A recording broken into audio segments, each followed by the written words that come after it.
অত্যন্ত দুঃখ।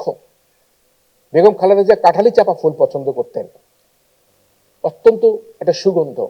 সেই কাঁঠালি চাপা ফুল বেগম খালেদা জিয়া পছন্দ করতেন বলে তিনি যখন প্রধানমন্ত্রী ছিলেন, তার প্রধানমন্ত্রীর কার্যালয়ে কয়েকটি কাঁঠালি চাপা ফুলের গাছ ছিল। শেখ হাসিনা যখন ক্ষমতায় আসেন, তিনি একদিন সন্ধ্যায় জিজ্ঞেস করেন, এত সুন্দর গন্ধ কোত্থেকে বেরোচ্ছে?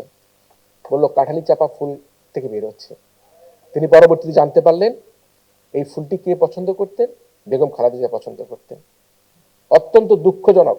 প্রতিহিংসা কাকে বলে? যেহেতু বেগম খালেদা জিয়া কাঁঠালি চাপা ফুল পছন্দ করতেন, সে কারণের জন্য পরের দিন সকালবেলায় অফিসে গিয়ে দেখা গেছে, প্রধানমন্ত্রীর কার্যালয়ে দেখা গেছে কাঁঠালি চাপা গাছটি আর নেই। সো আপনারা বুঝতে পারছেন প্রতিহিংসা কতটুক পর্যন্ত নিয়ে গিয়েছিল সেই শেখ হাসিনাকে, পতিত আওয়ামী সরকারকে। বেগম খালেদা জিয়া 5ই আগস্টে যখন এই অভ্যুত্থানের মাধ্যমে শেখ হাসিনা পালিয়ে যায়, তারপরে কিন্তু তিনি একটি প্রতিহিংসার কথা বলেননি। তিনি প্রতিহিংসা থেকে বিরত থাকবার জন্য কথা বলেছেন। তিনি আইন নিজের হাতে না তুলবার কথা তিনি বলেছেন।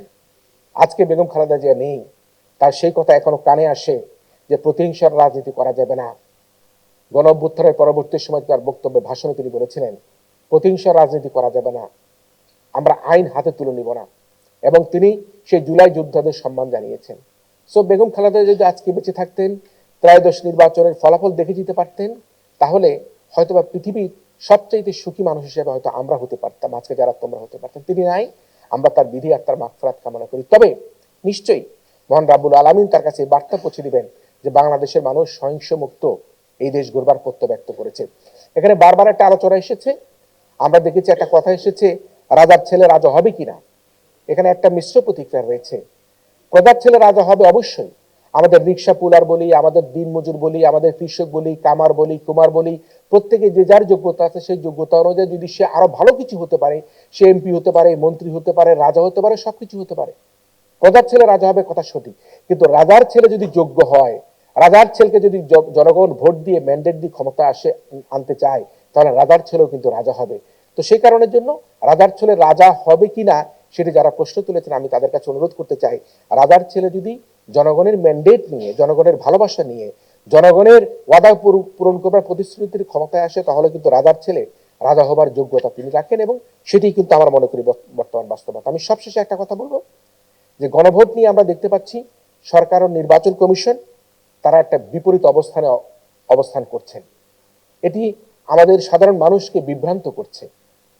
সরকারের পক্ষ থেকে আমরা দেখেছি মাননীয় প্রধান উপদেষ্টা প্রফেসর ডক্টর ইউনূস জাতির উদ্দেশ্যে ভাষণে তিনি গণভোটে হ্যাঁ ভোটের পক্ষে ভোট দেবার কথা বলেছেন।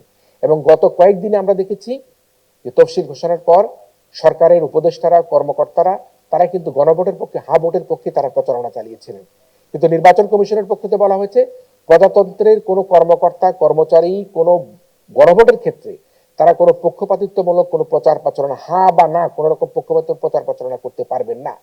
তাহলে এই ক্ষেত্রে প্রশ্ন হচ্ছে, যারা ইতিমধ্যে প্রচার প্রচারণা করেছেন, আমাদের আরপিএর একটা ধারায় বলা আছে যে এর জন্য যদি নির্বাচনকে প্রভাবিত করবার জন্য কোনো চেষ্টা করা হয়, তাহলে তার 5 বছর, সর্বোচ্চ 1 বছর তার সর্বনিম্ন জেল হতে পারে। তাহলে এতদিন যারা সরকারের পক্ষ থেকে প্রজাতন্ত্রের কর্মকর্তা কর্মচারীরা যারা এই গণভোট নিয়ে হায়ের পক্ষে প্রচার প্রচারণা করেছেন, তাহলে তাদের কি হবে সেটি কিন্তু বড় একটা প্রশ্ন থেকে যায়। তবে একটি কথা, সেটি হচ্ছে গিয়ে আমরা জুলাই শহীদদের রক্তরূপে দাঁড়িয়ে বাংলাদেশে ত্রয়োদশ জাতীয় সংসদ নির্বাচন করছি। আমরা ফ্যাসিস্ট হাসিনার গণহত্যার বিরুদ্ধে বাংলাদেশে এই ত্রয়োদশ জাতীয় সংসদ এবং গণভোট আমরা করতে যাচ্ছি। আমরা গুম খুন হত্যার বিরুদ্ধে এই জনগণ এবার 12ই ফেব্রুয়ারির উৎসব মুখর ভোটে অংশগ্রহণ করতে যাচ্ছে, ভোট দিতে যাচ্ছে। সে কারণে ত্রয়োদশ জাতীয় সংসদ নির্বাচন এবং গণভোট যাতে সুষ্ঠু সুন্দরভাবে হয়, প্রতিহিংসার রাজনীতি আমরা পরিহার করতে পারি, সেই প্রত্যাশায় আমরা করছি।